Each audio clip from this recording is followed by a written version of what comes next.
start it. Can you cut it? I can't. This is natural. This is real life. Okay. Guys, and this is Heather. And she is one of my best friends. Oh, goodness. There's a lot to be said about Heather and just how awesome you are. But I've had the privilege of being a roommate with Heather and then just a Nashville friend. Mm-hmm. Well, still roommate. She never stopped being a roommate, even when she did not live in the same house. Can't get rid of me. No, never. We would never want to.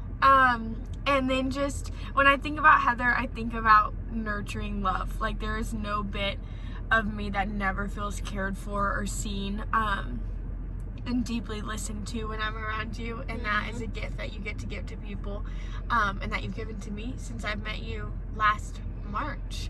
Heather was the first person that really, when I moved into the home that I live in now, I opened this door. I had never met Heather, and she comes running down the sidewalk, arms open, ready to give me a hug, and I was just shocked, to say the least, and just felt abundantly welcomed from the get-go. So that's Heather, and I'm excited that she's on our show today. Our very Do you makeshift call it a show? I love it. I call it sometimes whatever I love pops up first in my brain. We're super serious around here. Oh, yeah, just like that. But it's okay. We're gonna roll. Okay, so Heather, what have you felt crazy for that you've actually seen the Lord's kindness in? Oh my goodness. How long do we have? We have like 7 minutes. Oh, well, I feel like I could have a list. It's okay. You go, and I will mute. Mute my phone, turn it off. Go for it. I thought we got it worked out. Okay. The first thing that popped in my head when we were kind of talking about this beforehand was identity. And I don't know if you've talked about identity yet. Go ahead. And so I think the biggest thing, and just kind of in this specific seasons of my life that the enemy has attacked me the biggest on is my identity and who I am.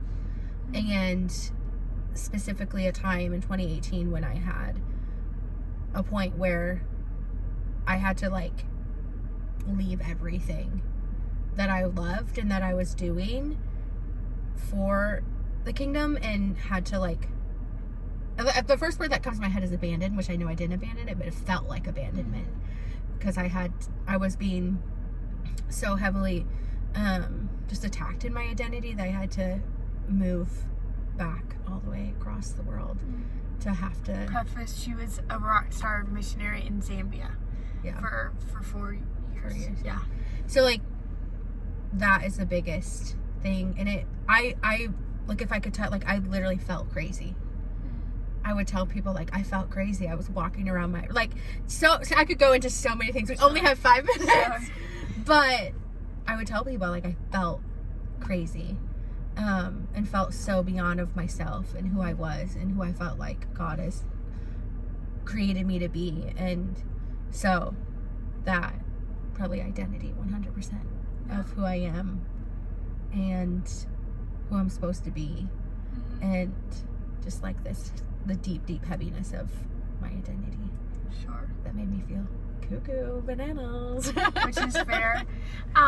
And correction on my prior statement is that like you still are a rock star missionary. It's not like you were in Zambia. Yeah. But you are today still a rock star missionary, and that looks different.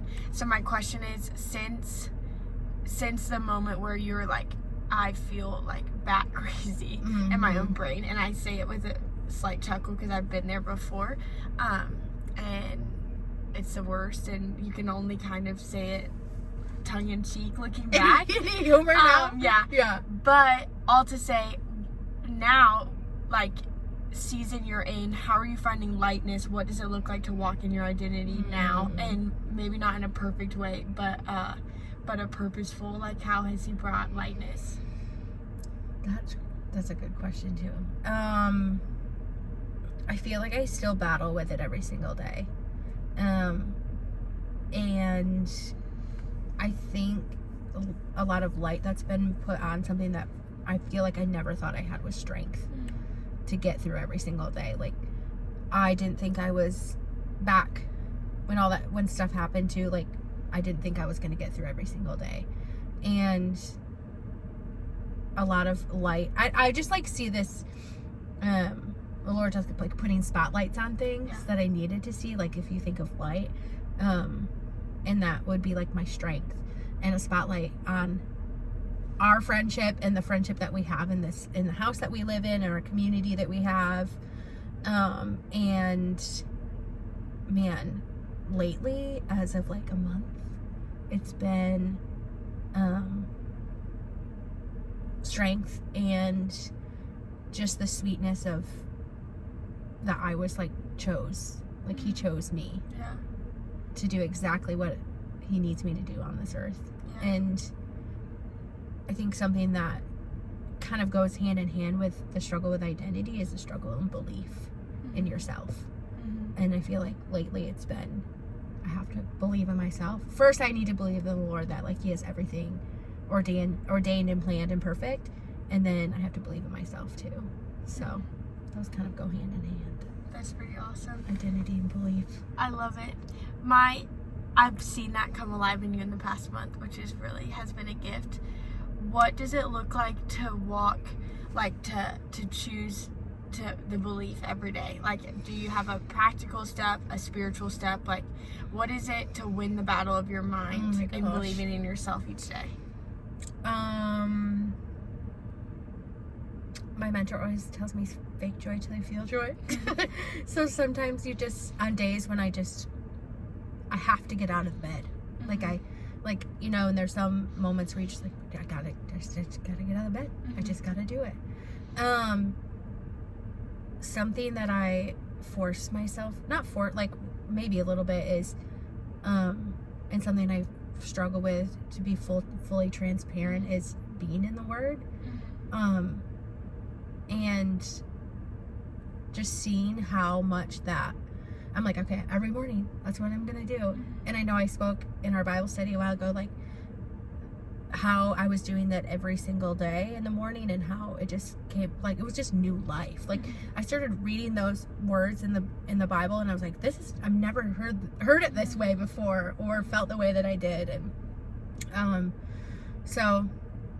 a lot of grace too, I guess. Like, it doesn't have to be perfect every day, or if you miss a day, or if you like things like that, but for sure getting out of bed and just pushing through. That's awesome. And having to do that, and being in the Word. Yeah, for sure. Getting your feet to the floor. Yes. There's something I love. It's like, it's not that you are just chosen, you also are getting to live a life that no one else no one else can do. Like, he's designed it for you, and designed pathways of your impact in a way that no other person could do. Like, he's chosen for you uniquely to carry that beauty to people. So, final question is, if someone's watching and they're going through a season where it's like the heaviness of identity is just like manifesting, just like this lack of belief every day in themselves, what are you going to tell them? Your 30-second encouragement. I already know. Okay, I already know. Hit it. You are not meant to be an island. Like, I will constantly tell people that all the time. Isolation is of the devil. Like, he will see you in your weaknesses and be able to pull, like, it's like, I see this picture of like putting bricks on top of you. And in my really heavy seasons or struggles, my thing, I just isolate. I'm real good. I'm really good at it. And but we were not meant to be an island. We were meant to live in community, and we were meant to have people walk alongside us. We were talking, I know you said 30 seconds, but this is more than 30 seconds. And the message today at church was talking about how either you have to be the person on the mat, the paralyzed person on the mat, or you have to be the friend who supports that person on the mat, and be okay with whatever one it is. And that was just really, really good, knowing that like I've been in both seasons of that, and also knowing how grateful I am that I've been able to be in both. to be able to be that person that understands that you need community and you need people, and you cannot isolate, because the more you isolate, the more the enemy is gonna just push his way in. Yeah. And have people who can just kind of give you little droplets of hope when you need it, because if you survive off that for just a little bit, you're gonna make it through. Yeah, that's awesome. It's just better together. So go hug your people. Yep. And give them a squeeze, and we're giving you a virtual squeeze, and we just love you a lot. So thanks for listening, and we hope you have the best weekend. Bye. Bye.